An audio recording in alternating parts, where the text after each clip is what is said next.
I didn't have to drive far today for my open house in Maple Valley, right down the street from the house that I grew up in. I'm here today from 11 to 2 with real estate broker Tara Robinson.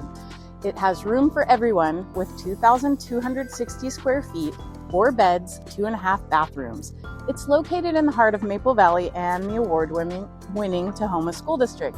Come stop by, say hi, let's talk about some hypothetical loan scenarios where you could possibly lower your mortgage payments for the first 2 years. And let's go take a look at this house.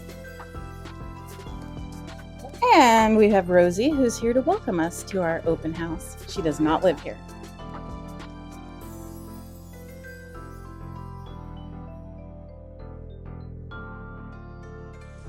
So normally in a house tour I would not highlight this, but if you know me, Emily Howard, I was very happy to see this little turtle friend here today.